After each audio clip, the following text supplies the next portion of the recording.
سکھو کے چک شمالی کے کھیتوں پر شام اتر رہی تھی۔ ماسٹر نور دین نے بھینسوں کے سامنے کھرلی میں اپنے ہاتھوں سے گتاوا تیار کر کے ڈالا تھا اور اب اس کی کمر پر ہاتھ پھیرنے کے بعد مسجد کی طرف جا رہے تھے۔ مسجد کی طرف جانے سے پہلے انہوں نے ایک نظر اپنے مکان کی چھت پر نصب جھنڈے پر ڈالی اور سر جھکا لیا۔ کل 14 اگست تھا اور ہر یوم آزادی پر وہ خود اپنے ہاتھوں اپنے مکان کی چھت پر ہلالی پرچم لہرایا کرتے تھے۔ مسجد سے عصر کی اذان کی آواز بلند ہونے لگی تو ماسٹر صاحب بھی چونک کر ادھر متوجہ ہوئے اور گھر سے بمشکل 100 گز دور مسجد کی طرف چل دیے۔ نماز سے فراغت پر وہ حسب معمول گاؤں کے دوسرے راستے سے گھر کی طرف جا رہے تھے۔ یہ ان کا معمول تو نہیں تھا، لیکن گزشتہ 3-4 ماہ سے یہ معمول بن گیا تھا اور اس کا سبب تھا بابا مست۔ بابا مست کہاں سے آیا تھا، کون تھا، کسی کو علم نہیں تھا۔ سکھو چک کے لوگوں کو صرف اس بات کی خبر تھی کہ بابا مست گزشتہ 15-20 سال سے نزدیک دور کے دیہاتوں میں موجود خانقاہوں میں یا کسی پرانی قبر کے سرہانے دونی دمایا کرتے ہیں۔ حال مست بابا جی شاید مہینوں بعد کسی سے ایک آدھ بات کیا کرتے تھے، ورنہ ان پر جذب کی کیفیت ہی طاری رہا کرتی تھی۔ گاؤں کی عورتیں بابا مست کے لیے خوان نعمت سے جا کر لے جاتی جو وہ ان کے سامنے وہاں بیٹھے لوگوں میں تقسیم کر دیا کرتے تھے۔ ماسٹر نور دین کو بابا مست صرف اس لیے پسند تھے کہ حال مست ہونے کے باوجود وہ پابندی سے نماز ادا کرتے تھے۔ خانقاہ کے ایک کونے میں بنی چھوٹی سی مسجد میں جیسے ہی اذان کی آواز بلند ہوتی، بابا مست اپنی جگہ سے اٹھتا اور وضو کرنے کے بعد نمازیوں کے صف میں کھڑا ہو جاتا۔ نماز پڑھنے کے بعد پھر وہ اپنی جگہ پر خاموشی سے گردن جھکا کر بیٹھ جاتا۔ ماسٹر نور دین عصر کی نماز کے بعد چند منٹ کے لیے ضرور ان کے پاس بیٹھا کرتے اور باقی لوگوں کی طرح ان کی خواہش بھی یہی ہوتی کہ بابا مست انہیں مخاطب کر کے کوئی بات کہے، لیکن باقی لوگوں کی طرح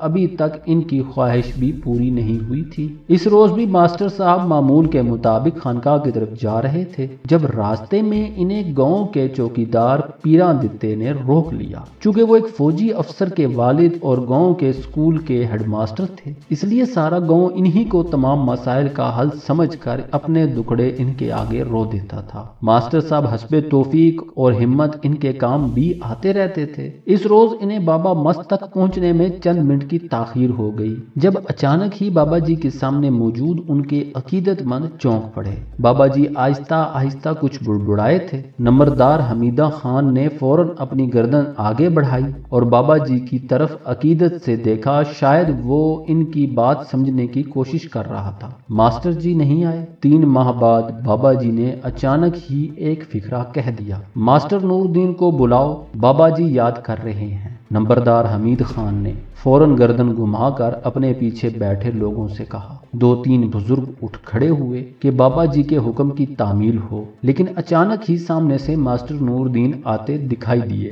ماسٹر جی، بابا جی نے آپ کو یاد کیا ہے۔ غلام محمد نے تیزی سے ماسٹر جی کے نزدیک پہنچ کر کہا۔ الحمدللہ، ماسٹر نور دین نے کہا اور تیز قدموں سے بابا جی کی طرف بڑھے، لیکن حیرت انگیز طور پر بابا جی خود اٹھ کر کھڑے ہو گئے۔ انہوں نے خانقاہ کے دروازے پر لٹکے گیندے کے تازہ پھولوں کے ہاروں میں سے 2 ہار جو جمعرات کا دن ہونے کی وجہ سے آج ہی وہاں گاؤں والوں نے لٹکائے تھے نکال لیے اور ماسٹر نور دین کی طرف بڑھے۔ ماسٹر جی لکھ لکھ وداعیاں کہتے ہوئے بابا جی نے دونوں ہار ان کے گلے میں ڈال دیے۔ ماسٹر صاحب کو سمجھ نہیں آ رہی تھی کہ بابا جی کو کیا ہو گیا۔ تمام لوگ حیرت سے یہ منظر دیکھ رہے تھے۔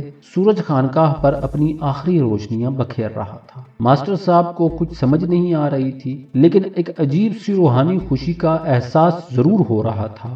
گاؤں کے لوگ ان کی طرف رشک بھری نظروں سے دیکھ رہے تھے۔ ڈھولیے بلاؤ، ڈھولیے بلاؤ۔ اچانک ہی بابا جی نے گاؤں والوں کی طرف دیکھ کر کہنا شروع کر دیا، جاؤ بشیر سے کہو ڈول لے کر آئے۔ نمبردار حمید خان نے چلا کر کہا۔ وہ بابا جی کی ہر خواہش کو ثواب سمجھ کر پورا کرنے جا رہا تھا، لیکن وہ بھی حیران ہو رہا تھا کہ آج بابا مست کو کیا ہو گیا ہے۔ ہٹ جاؤ ماسٹر جی کو بیٹھنے دو۔ بابا جی کا اگلا حکم موصول ہوا اور گاؤں والے اس طرح درمیان سے پھٹ گئے جیسے قطاریں بنا کر ماسٹر نور الدین کو اپنے درمیان سے گزار رہے ہوں۔ یہاں بیٹھ۔ بابا جی نے باقاعدہ ماسٹر نور الدین کا ہاتھ پکڑا اور انہیں عین اس جگہ بٹھا دیا جہاں وہ خود بیٹھا کرتے تھے۔ ماسٹر صاحب کسی سحر زدہ مامور کی طرح بابا جی کے احکامات کی تعمیل کر رہے تھے جو ان کے سامنے بیٹھ گئے تھے۔ ماسٹر جی حکم آ گیا، ماسٹر جی تم بامراد ہو گئے۔ بابا جی نے اچانک ہی ماسٹر صاحب کی طرف دیکھ کر کہا۔ ان کی حالت دیدنی تھی، ایسا جلال ان کے چہرے پر آج تک کسی نے نہیں دیکھا تھا، اس لیے اس نام بشیر ڈھول والا اپنے ڈھول سمیت بابا جی کے پاس پہنچ گیا تھا۔ ڈگا لا ڈگا، بابا جی کی آواز میں جانے کہاں سے ایسا جلال سما گیا تھا۔ انہوں نے بشیر کی طرف دیکھ کر حکم دیا۔ بشیر ڈھول والے نے ڈگا لگا دیا، ڈھول بجنے لگا۔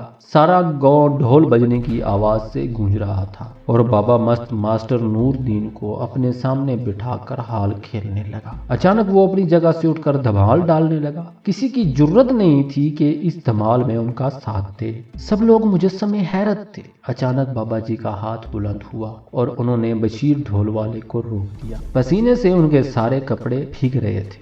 صفائیاں کرو صفائیاں، انہوں نے اگلا حکم جاری کیا اور خانقاہ کے دروازے پر دھری جھاڑوؤں میں سے ایک جھاڑو اٹھا کر خانقاہ سے ملحقہ قطع اراضی پر پھیرنے لگے۔ ان کی دیکھا دیکھی گاؤں کے باقی لوگ بھی اس کام میں شامل ہو گئے۔ ماسٹر نور الدین نے اٹھ کر چاہا کہ وہ بھی خانقاہ کا صحن صاف کر دیں، لیکن اچانک ہی بابا جی اس سے لپٹ گئے۔ نہ تو نہیں، تیرا منصب اور ہے، انہوں نے حیران پریشان ماسٹر صاحب سے کہا اور باقی لوگوں کی طرف متوجہ ہوئے۔ بس کرو، جاؤ شاباش، جاؤ اپنے اپنے گھروں میں جاؤ، تیاریاں کرو، دولہا راجہ آ رہا ہے۔ یہ وہ آخری فقرہ تھا جو بابا مست نے کہا اور اپنی جگہ خاموشی سے جا کر بیٹھ گیا۔ پھر وہ دولہا راجہ کی آمد تک کچھ نہ بولا۔